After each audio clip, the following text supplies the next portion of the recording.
വെള്ളാപ്പള്ളിയെ നിയന്ത്രിക്കേണ്ടേ എന്നുള്ളതാണ് ചോദ്യം. കേരളത്തെ സംബന്ധിച്ചിടത്തോളം വളരെ വിഷമകരമായി ചർച്ച ചെയ്യേണ്ട ഒരു വിഷയമാണ് ഈ വെള്ളാപ്പള്ളി നടേശൻ്റെ കാര്യമെന്ന് പറയുന്നത്. 90 വയസ്സായി എന്നെ നിങ്ങൾ ഇങ്ങനെയാണോ ട്രീറ്റ് ചെയ്യുന്നതെന്ന് ചോദിക്കുന്ന വെള്ളാപ്പള്ളി നടേശൻ മകൻ്റെ പ്രായമുള്ള ഒരു മാധ്യമപ്രവർത്തനം വിളിക്കുകയാണ് തീവ്രവാദി എന്ന്. ഇദ്ദേഹത്തേക്ക് എന്താണ് മറുപടി പറയേണ്ടത്? 90 വയസ്സായി എന്നാണ് പറയുന്നത്. 90 വയസ്സിൻ്റെ ഏതെങ്കിലും ഒരു സ്ഥലത്തിൻ്റെ പക്വത ചെറുതായിട്ട് 90 വർഷം നാട്ടിൽ ജീവിച്ചിരുന്നു എന്നുള്ളതിൻ്റെ ഒരു പക്വത പോലും കാണിക്കാനുള്ള മനോഭാവം വെള്ളാപ്പള്ളി നടേശൻ ഇല്ല എന്നുള്ളതാണ്. ഈ SNDP വെള്ളാപ്പള്ളി നടേശൻ എന്ന് പറയുന്നത് SNDPയുടെ ജനറൽ സെക്രട്ടറി എന്ന് കിട്ടുന്ന ഒരു വലിപ്പമാണ് അദ്ദേഹത്തിന്. വെള്ളാപ്പള്ളി വീട്ടിൽ നടേശനായിട്ടൊന്ന് നിന്ന് സംസാരിക്കാൻ പറ്റുമോ ഇങ്ങനെ കേരളത്തിൽ? വെള്ളാപ്പള്ളി ഇടതുപക്ഷ സർക്കാരും മുഖ്യമന്ത്രി അടക്കം എല്ലാവരും അദ്ദേഹത്തിന് കൊടുക്കുന്ന വെള്ളാപ്പള്ളി നടേശൻ എന്ന് പറയുന്നത് SNDPയുടെ ജനറൽ സെക്രട്ടറി എന്നുള്ള വലിപ്പത്തിലാണ്. അല്ല, വെള്ളാപ്പള്ളി വീട്ടിൽ നടേശനായിക്കൊണ്ട് കേരളത്തിലെ മുസ്ലിങ്ങളെ മുഴുവൻ തീവ്രവാദി മുസ്ലിങ്ങളെ എന്ന് വിളിക്കാനുള്ള സംവിധാനം ഉണ്ടോ? അങ്ങനെ പറയാൻ കഴിയുമോ കേരളത്തിൽ? ചിന്തിക്കാൻ പറ്റുമോ അങ്ങനെ? ഇതൊന്നും മനസ്സിലാക്കാതെ എന്തൊക്കെയോ ഇങ്ങനെ പുലമ്പിക്കൊണ്ടിരിക്കുകയാണ് രാവിലെ ഉച്ചയ്ക്ക് വൈകുന്നേരം. എന്നിട്ട് പറയുന്നത് എന്താണ്? ഈ പറയുന്ന ജാതി മതദ്വേഷം ഏതുമില്ലാതെ സർവ്വരും സ്വതന്ത്രേന വാഴുന്ന മാതൃകാസ്ഥാനം എന്ന് പറഞ്ഞ് പ്രചരിപ്പിക്കുന്ന സംവിധാനത്തിൻ്റെ മുന്നിലിരുന്നോട് എന്നോട് മലപ്പുറം പരാമർശം ചോദിച്ചു എന്നാണ് പറയുന്നത്. അങ്ങനെ ഒരു സംഭവം തന്നെ ഉണ്ടായിട്ടില്ല. ഏതോ ഒരു ദേശീയ മാധ്യമ പ്രവർത്തകൻ അതായത് നിങ്ങളെ തീവ്രവാദിയായി ചിത്രീകരിക്കുന്നുണ്ടല്ലോ എന്ന് ചോദിക്കുമ്പോൾ അതിനുള്ള മറുപടി പുള്ളി മലപ്പുറം എടുത്ത് വെച്ച് തുടങ്ങുകയാണ്. മലപ്പുറം എടുത്ത് വെച്ചിട്ട് അദ്ദേഹം ഇതിങ്ങനെ പറഞ്ഞുകൊണ്ടിരിക്കുകയാണ് വൺ ആയിട്ട്. അതിന് പറയുകയാണ് ഞങ്ങൾക്ക് സ്കൂൾ വന്നിട്ടുണ്ടോ? ഞങ്ങൾക്ക് മലബാറിൽ 3 ജില്ലകളുണ്ട്, കാസർഗോഡ്, വയനാട്, മലപ്പുറം. ഒരു സ്കൂൾ തന്നിട്ടുണ്ടോ എന്ന് ചോദിക്കുന്ന സമയത്ത് റഷീദ് ചോദിക്കുന്നതാണ് എന്താണ്, നിങ്ങൾക്ക് അങ്ങനെ സ്കൂൾ തന്നിട്ടില്ലെങ്കിൽ നിങ്ങളുടെ കയ്യിൽ സ്ഥലമില്ലേ? സ്ഥലം മേടിക്കാൻ കിട്ടുന്നില്ലേ എന്ന് ചോദിക്കും. സ്ഥലം മേടിക്കാൻ കിട്ടുന്നുണ്ട്. അതിനെന്താ പ്രശ്നം? ഇല്ല. പിന്നെ എന്താണ് പ്രശ്നം? അനുമതി തരുന്നില്ല. അപ്പോൾ അനുമതി എങ്ങനെ തരുന്നത്? ആരാ തരാത്ത അനുമതി തരാത്ത സർക്കാർ. ഏത് സർക്കാർ? പിണറായി വിജയൻ 9 വർഷമായിട്ട്. അപ്പോൾ നിങ്ങൾ അപേക്ഷ കൊടുത്തിട്ടുണ്ടോ? അപേക്ഷയും കൊടുത്തിട്ടില്ല, ഒന്നും കൊടുത്തിട്ടില്ല എന്ന്. അവിടെ അപേക്ഷയും കൊടുത്തിട്ടില്ല, സ്കൂൾ കിട്ടാത്ത പ്രശ്നമില്ല, അവിടെ സ്കൂളുണ്ട്. അതിന് മുൻപുള്ള കേരളത്തിലുള്ള SNDP ട്രസ്റ്റുകളുടെ മുഴുവൻ സ്കൂളുകൾ വേണ്ടത് ഓരോ സർക്കാർ കൊടുത്ത സ്കൂളുകളാണ് കേരളത്തിൽ മുഴുവനുള്ളത്. വർഗീയ വിഷം ചീറ്റാൻ വേണ്ടിയിട്ട് മാത്രം ഇങ്ങനെ പറഞ്ഞുകൊണ്ടിരിക്കുകയാണ്. ഇത് SNDPയിലെ അണികൾ തന്നെ വന്നിട്ട് ഇദ്ദേഹം എന്ന് നിർത്തുമോ, ഈ പരിപാടി ഒന്ന് നിർത്തുമോ എന്ന് ചോദിക്കേണ്ട കാലം വന്നിരിക്കണോ? 90 വയസ്സായി അദ്ദേഹമെങ്കിലും അത് മനസ്സിലാക്കി മാറി കൊടുക്കണ്ടേ?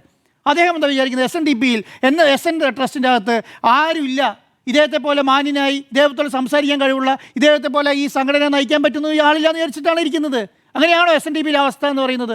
കേരളത്തിൽ ഏറ്റവും കൂടുതൽ ഈഴവർ പ്രസ്ഥാനം, ഏറ്റവും കൂടുതൽ ഈഴവരുള്ള ഒരു സംസ്ഥാനത്ത് ഇതിനെ നയിക്കാൻ ആരും ഇല്ലയെന്ന് വിചാരിച്ചിരിക്കുകയാണ്.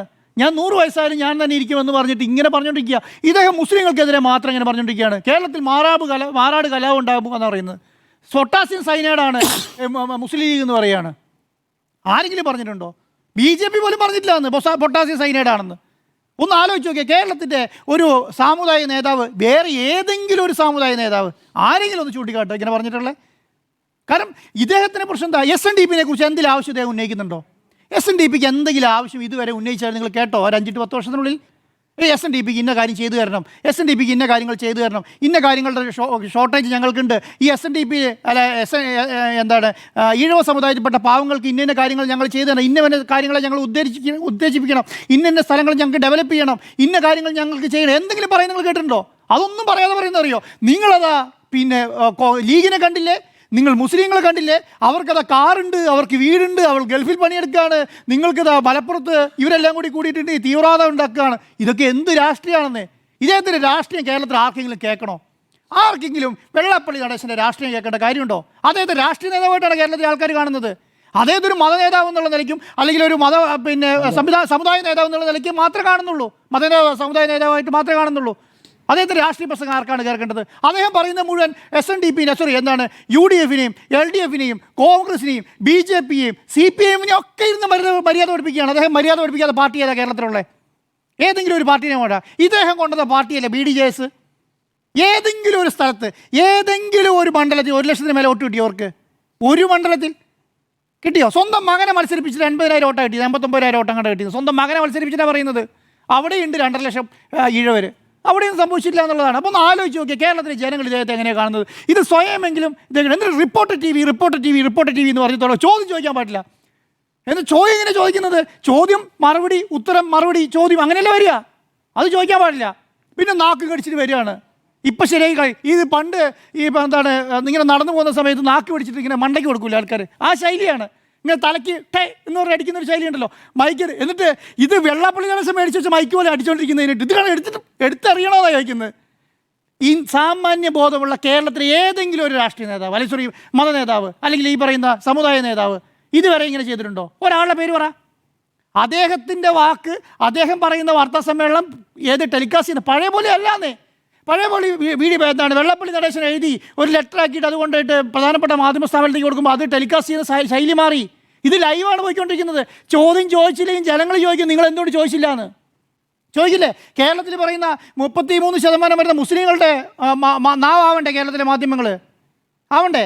ഈ പറയുന്ന ഈ ഈഴവ സമുദായത്തിൻ്റെ നാവാവണ്ടേ പിന്നെ കേരളത്തിലെ മാധ്യമങ്ങൾ? ക്രിസ്ത്യൻ സമുദായത്തിൻ്റെ നാവാവണ്ടേ മാധ്യമങ്ങൾ? അപ്പം കേരളത്തിലെ ജനങ്ങൾ കണ്ടുകൊണ്ടിരിക്കുകയാണ്. ഇത് പോകുന്നത് ലൈവാണ്. ഇതുപോലും ബോധ്യമില്ല പുള്ളിക്ക്. ഞാൻ ഇങ്ങനെ വന്നിരിക്കുകയാണ്, എന്നോട് ഞാൻ ആഗ്രഹിക്കുന്ന ചോദ്യം ചോദിക്കണം എന്ന് പറയുകയാണ്. അല്ലെങ്കിൽ ഇപ്പോൾ എന്താ ചെയ്യേണ്ടത്? അവിടെ പത്രസമ്മേളനം നടത്തണ്ടപ്പാ. ഇതാ ഇറങ്ങി വരുന്ന സമയത്ത് ഞാൻ ഇവിടെ പത്രസമ്മേളനം നടത്താൻ ഉദ്ദേശിക്കുന്നില്ല, എനിക്കിവിടെ ഒന്നും പറയാനില്ല, ഞാൻ എന്തെങ്കിലും പറയാനുണ്ടെങ്കിൽ ഞാൻ നിങ്ങളെ വിളിച്ചോളാം എന്ന് പറയുകയാണ്. പറയുന്നതിന് പാടെ പുള്ളി മൈക്ക് തരികയാണ്. ഞാൻ ശ്രദ്ധിക്കുകയായിരുന്നു, 2 സ്റ്റേജായിട്ടാണ് ആദ്യത്തെ പത്രസമ്മേളനം നടക്കുന്നത്. ഒന്ന് ഇംഗ്ലീഷ് മാധ്യമങ്ങൾക്ക് വേണ്ടി കൊടുക്കുന്ന പിന്നെ പത്രസമ്മേളനം, രണ്ടാമത് ഒന്ന് കേരളത്തിലെ മലയാള മാധ്യമങ്ങളെല്ലാം കൂടി രണ്ടാമത് കൂടി അത് ജോയിൻ ചെയ്യുകയാണ് അതിൻ്റെ കൂടെ. അപ്പോൾ ആദ്യത്തെ പത്രസമ്മേളനത്തിനകത്ത് അദ്ദേഹം ഓരോ മൈക്ക് തരികയാണ്. എന്നാലത് കാണുന്നില്ല. കാണാത്തപ്പോൾ പുള്ളി ആ ലെവലിലേക്ക് പോയി കഴിഞ്ഞു. അവിടെയാണ് മാധ്യമം ഞാൻ ശ്രദ്ധിച്ചത്. അവിടെയാണ് മലപ്പുറം പ്രദേശമൊക്കെ വരാൻ കാരണം. അദ്ദേഹം ഉദ്ദേശിക്കുന്നത് ഇത് കേന്ദ്രത്തിലിരിക്കുന്ന ഒരാൾ അറിഞ്ഞാൽ മതി എന്നുള്ള നിലയിലേക്കാണ്. പിന്നീടാണ് നോക്കുന്നത് കേരളത്തിലെ മാധ്യമങ്ങളും കൂടെ വന്നത് അതിൻ്റെ കൂടെ ജോയിൻ ചെയ്യുകയാണ്. അപ്പോൾ റഹീസ് റഷീദിനെ ഒരു മുസ്ലിം നാമധാരിയായ ഒരു മാധ്യമപ്രവർത്തനെ തീവ്രവാദി എന്ന് വിളിച്ചാൽ കേരളത്തിലെ ജനങ്ങൾ മുഴുവൻ ഇവൻ തീവ്രവാദിയാണ് എന്ന് വിചാരിച്ചിരിക്കുകയാണ്. അത്രയും ബോധ്യമുള്ളൂ. 90 വർഷം കേരളത്തിൽ ജീവിച്ച് ഈ പറയുന്ന നവോത്ഥാന പ്രസ്ഥാനത്തിൻ്റെ നേതാവായിരിക്കുന്ന വെള്ളാപ്പള്ളി നടേശൻ അതാണ് വിചാരിച്ചിരിക്കുന്നത്. ഒന്ന് ആലോചിച്ച് നോക്കിക്കേ. ഇത് കേരളത്തിലെ ഇടതുപക്ഷം ഇത് വാ പോയ കോടാലിയായി മാറിയെന്ന്. വാ പോലെ കോടാലിയായി. ഇതിനൊക്കെ കേരളത്തിലെ ഇടതുപക്ഷ പ്രസ്ഥാനങ്ങൾ മുഖ്യമന്ത്രിക്ക് എന്ത് മറുപടി പറയാനാണ്? ഇത് ചോദിച്ച ചോദ്യത്തിന് മുഴുവൻ മറുപടി. ഇപ്പോൾ കാറിക്കയറ്റി എന്നതാണെങ്കിൽ പ്രശ്നമെങ്കിൽ കാറിക്കയറ്റിയതും അതിൻ്റെ മറുപടി കഴിഞ്ഞു. ഇനിയിപ്പോൾ എന്താണ് സംഭവിക്കുന്നത്? ഇനി സംഭവിക്കുന്നത് ഈ വായ് പോടെ കോടാലിക്ക് മറുപടി പറഞ്ഞുകൊണ്ടിരിക്കാൻ പറ്റുമോ? ഏത് നേതാവൊക്കെ പറഞ്ഞുകൊണ്ടിരിക്കുക? CPI അതിനോട് എൻ്റെ കയ്യിൽ നിന്ന് പൈസ മേടിച്ച പാർട്ടിയല്ലേ CPI എന്ന് പറയുകയാണ്. ഒന്ന് ആലോചിച്ച് നോക്കിക്കേ.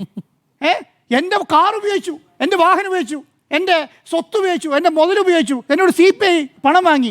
ഒന്ന് ആലോചിച്ച് നോക്കിയാൽ എന്നിട്ട് CPI ഉണ്ടായിരിക്കണം? അയ്യോ അതിനൊന്നും CPI മറുപടി പറയാൻ പാടില്ല, ഇടതുപക്ഷ പ്രസ്ഥാനങ്ങൾ മറുപടി പറയാൻ പാടില്ല. എന്നിട്ട് എന്താ പറയുന്നത് അറിയോ? അദ്ദേഹത്തിന് എന്താ സംഭവം? കേരളത്തിലുള്ള രാഷ്ട്രീയക്കാരെ മുഴുവൻ വെറുപ്പിച്ചു. ഒരാളുമായിട്ട് ബന്ധമില്ല. KC വേണുമായിട്ട് ബന്ധമില്ല. അവിടെ ആലപ്പുഴ ജില്ലയിലുള്ള ഒരു കോൺഗ്രസ് നേതാക്കന്മാരും ബന്ധമില്ല. VD സതീശനുമായിട്ട് ബന്ധമില്ല. അപ്പോൾ ഇപ്പോൾ പുള്ളി ആകെ ബന്ധമായി കാണുന്നത് ആരെയാണ്? ഈ പറഞ്ഞ പിണറായി വിജയൻ മാത്രമാണ്. അദ്ദേഹമാണെങ്കിൽ സംസാരിക്കാൻ പോലും കാണുന്നുണ്ടെന്ന് എനിക്ക് തോന്നുന്നില്ല. അന്നങ്ങാണ്ടാണ് ഒരു ദിവസം സംസാരിച്ചത്. അപ്പോൾ ആ ലെവലിൽ കൈകാര്യം ചെയ്യുന്ന പോലെ പിന്നെ എന്താണ് ബാക്കിയുള്ള ആൾക്കാരെ മുഴുവൻ ഇങ്ങനെ പറഞ്ഞുകൊണ്ടിരിക്കുകയാണ്. അപ്പോൾ പറയുന്നത് അദ്ദേഹത്തിൻ്റെ ഗുണമുണ്ട്. എന്താ അറിയോ? AK-47 പിടിച്ചിട്ട് ആൾക്കാർ നടക്കുന്നുണ്ട് കേട്ടോ, Y കാറ്റഗറി സുരക്ഷ. അതെന്തിനാണ് കൊടുക്കുന്നതെന്നറിയോ? മറ്റുള്ള സമുദായത്തിൽ നിൻ്റെ ത്രെട്ടിന് വേണ്ടിയിട്ടാണ്. ഇത് പറഞ്ഞാലേ അത് വലിക്കാതിരിക്കുള്ളൂ. കാരണം വളരെ എളുപ്പമാണല്ലോ. ഇങ്ങനെ നടന്നു പോകുമ്പം ഒരു 7 പേര് മുന്നിൽ AK-47 പിടിച്ചിട്ട്. അപ്പം പുള്ളീൻ്റെ മനസ്സിൽ പുള്ളി തന്നെ ഒരു പ്രവീൺ തൊഗാഡിയാണ്. അപ്പോൾ ഇങ്ങനെ വല്ല ഗൗരവത്തിൽ വരുമ്പോൾ അത് നഷ്ടപ്പെടാതിരിക്കാൻ വേണ്ടിയിട്ട് പറയേണ്ട ഏത് മുസ്ലിങ്ങൾക്കെതിരെ പറഞ്ഞാലേ നിൽക്കുള്ളൂ. അയ്യോ ഒരു പ്രശ്നമില്ലാതെ വീട്ടിൽ കുത്തിരിക്കുന്ന വെള്ളാപ്പള്ളി നടേശന് Y കാറ്റഗറി സുരക്ഷ ആവശ്യമുണ്ടോ? അല്ലെങ്കിൽ നിങ്ങൾക്ക് കേരളത്തിൽ അല്ലെങ്കിൽ ഇന്ത്യയിൽ ഏതെങ്കിലും ഒരു സാമുദായിക നേതാവിന് Y കാറ്റഗറി സുരക്ഷയുണ്ട്? AK-47 സുരക്ഷയെ കേരളത്തിലാണ്. അപ്പോൾ ഇതിന് വേണ്ടിയിട്ട് പുള്ളി പറഞ്ഞതിനൊക്കെ അപ്പുറമൊന്നും കാണണ്ട. ദയവ് ചെയ്തിട്ട് എന്താ ചെയ്യേണ്ടതെന്ന് അറിയോ? ഇദ്ദേഹത്തെ ഇഗ്നോർ ചെയ്തേക്കുക. കാരണം ആ സ്റ്റേജ് പുള്ളിക്ക് കഴിഞ്ഞു. കാരണം ഒരു ചോദ്യത്തിന് മറുപടി പറയാനോ കേൾക്കാനോ മനസ്ഥിതി പുള്ളിക്കില്ല. അപ്പോൾ പുള്ളി എഴുതിക്കൊണ്ട് വന്ന കണ്ടില്ലേ, ഈരാറ്റുപേട്ടയിൽ MSF പിന്നെ അതിൻ്റെ നേതാവായിരുന്ന റഹീസ് റഷീദ് എന്ന് പറയുകയാണ്. ഒന്ന് ആലോചിക്കുക എവിടെ പോയി അദ്ദേഹത്തിൻ്റെ ഒരു മാന്യതയും മര്യാദയും എന്നുള്ളതാണ്. ദയവ് ചെയ്തിട്ട് കേരളത്തിലെ മാധ്യമപ്രവർത്തകർ എന്താ ചെയ്യണമെന്ന് അറിയോ? ഇദ്ദേഹത്തോട് ചോദിക്കാതിരിക്കുക. കാരണം ഇദ്ദേഹത്തിൻ്റെ വാർത്ത ജനങ്ങൾക്ക് ആവശ്യമുണ്ടെന്ന് തോന്നുന്നില്ല. കാരണം ഇതുപോലെയുള്ള സാധനങ്ങളാണ് വന്നുകൊണ്ടിരിക്കുന്നത്. പിന്നെ കേരളത്തിലെ ജനങ്ങൾക്ക് വേണ്ടിയിട്ട് ഇനി എന്താണ് ഈ പറഞ്ഞ രാഷ്ട്രീയ പ്രസംഗം വെള്ളാപ്പള്ളി നടേശൻ്റെ ആവശ്യമില്ല. വെള്ളാപ്പള്ളി നടേശൻ ആരെ ജയിപ്പിക്കാൻ ഇറങ്ങിയിട്ടുണ്ടോ അദ്ദേഹം പടുകുഴിയിൽ വീണ ചരിത്രമേ ഉള്ളൂ. ഒരാൾ പോലും അത് CPM മനസ്സിലാകുന്നുണ്ട്. CPM നിവൃത്തിയില്ലാതായിരിക്കണോ? അത്രേ ഉള്ളൂ ഇതിനെ കാണേണ്ടതുള്ളൂ. വെള്ളാപ്പള്ളി നടേശനെ സംബന്ധിച്ചിടത്തോളം ഇനി ഒരു 90ാമത്തെ വയസ്സിൽ ഇനി ഒരു ഒരു 10 MLA നിശ്ചയിച്ചിട്ട് മുഖ്യമന്ത്രി നിശ്ചയിക്കാനുള്ള കാലമൊന്നും ഉണ്ടെന്ന് എനിക്ക് തോന്നുന്നില്ല. അതുകൊണ്ട് ദയവ് ചെയ്തിട്ട് വെള്ളാപ്പള്ളി നടേശൻ അദ്ദേഹത്തിൻ്റെ പ്രായമെങ്കിലും മര്യാദയെങ്കിലും ജനങ്ങളോട് കാണിക്കുക. കൊച്ചുമോൻ്റെ പ്രായമുള്ളവരെയെങ്കിലും തീവ്രവാദി, അറ്റ്ലീസ്റ്റ് മകൻ്റെ പ്രായമുള്ളവനെയെങ്കിലും വിളിക്കൂ തീവ്രവാദി എന്നുള്ളത്. അല്ലെങ്കിൽ അങ്ങനെയുള്ള ആളെ കാണിച്ചു തരൂ. എന്നിട്ട് പറയൂ. അല്ലാതെ കൊച്ചുമകൻ്റെ പ്രായമുള്ള ആൾ എന്നെ ബഹുമാനിക്കുന്നില്ല എന്ന് പറയുന്ന നിങ്ങൾ ഈ പറഞ്ഞ കൊച്ചുമകൻ്റെ പ്രായമുള്ള ആളെ തീവ്രവാദി വിളിക്കുന്നത് എന്തൊരു കഷ്ടമാണ് എന്നുള്ളത് എനിക്ക് പറയാനുള്ളൂ. ഓക്കെ.